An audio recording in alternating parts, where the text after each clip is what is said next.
A particular disease that can be fatal to a living organism is caused by the accumulation of 980 strands of bacteria inside the body.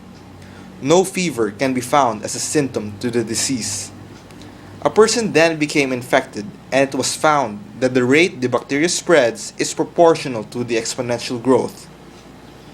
200 strands were observed in the first 15 days the person became contaminated. By July 27, the person accumulated 980 bacteria strands and died. The person with a temperature of 34 degrees Celsius was found dead inside a room at 5:30 p.m. by a scientist. The scientist then noticed that the room was constantly cooled at 20 degrees Celsius. At 7:45 p.m., an investigator arrived to tally the person's temperature at 30 degrees Celsius. Helped the investigator find the day the person caught the bacteria and his time of death if a person's normal temperature is at 37 degrees Celsius. Exponential growth is defined as the rate a substance will grow in a given amount of time. Mathematically, it is written as the change in x over change in time equal to the proportional value k times the amount. The general equation can then be derived by separation of variables, as shown in the video. We then write the given. At time equals 0, or as we assume, the time when the person was infected, there is a single bacteria strand. At time 15, it was found that there are now 200 strands living inside the person's body. What is required? We now find the time when the bacteria spread reaches 980 strands inside a person's body.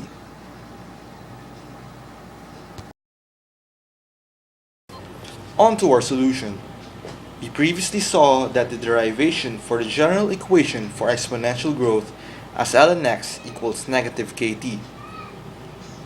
For our first time value, we let ln x with limits from 1 to 200 and t from 0 to 15.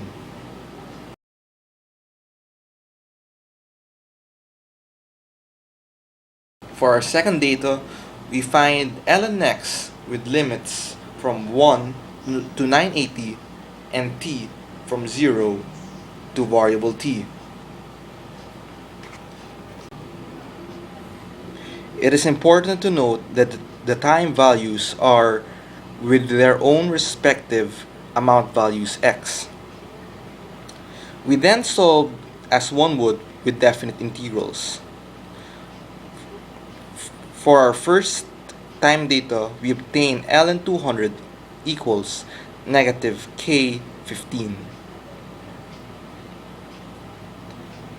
For our second data, we obtain ln 980 equals negative kt. To get variable t, we solve the equation simultaneously by dividing.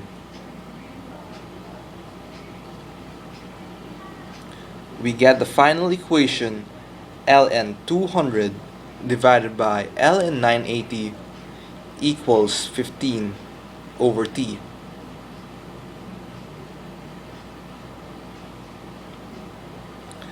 By manipulating both sides, we obtain t equals 19.5 days.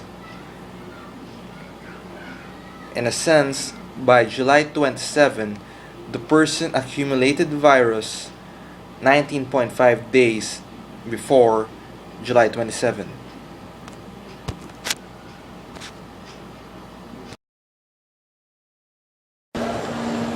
We then solve the second equation, one that refers to temperature changes given a certain amount of time. Newton's law of cooling explains that the temperature of a body changes at a rate proportional to the difference in temperature between the room and the body. That is U sub R as room temperature and U as the varying temperature. we can derive the general formula similar to exponential growth. This is again done by separation of variables.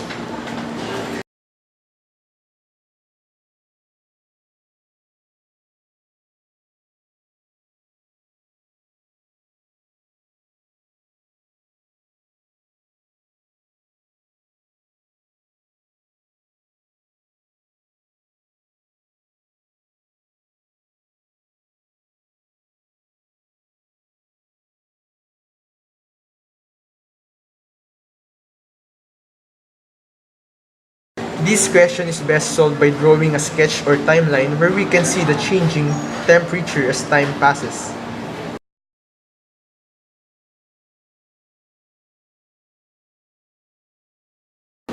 We let time 0 have 37 degrees Celsius. This is the initial time of death. Since we don't know how long it has been before the body was found at 5:30 p.m., we let this time as variable t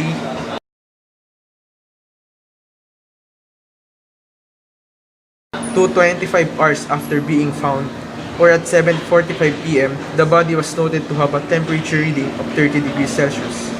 We are now required to find the time of death given that the room is constantly cooled at 20 degrees Celsius.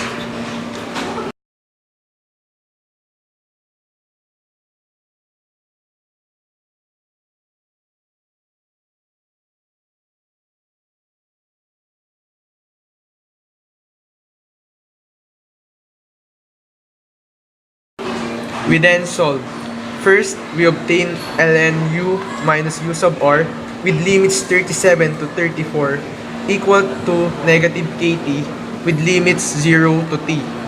By substituting the values from the sketch, we get our first equation, ln 14 over 17 is equal to negative kt.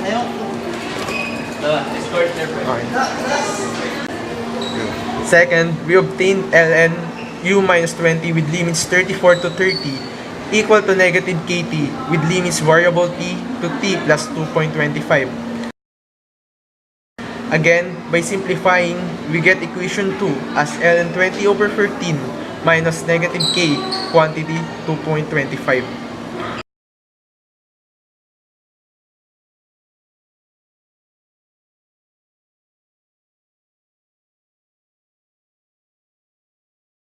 Finally, we solve simultaneously for t by dividing.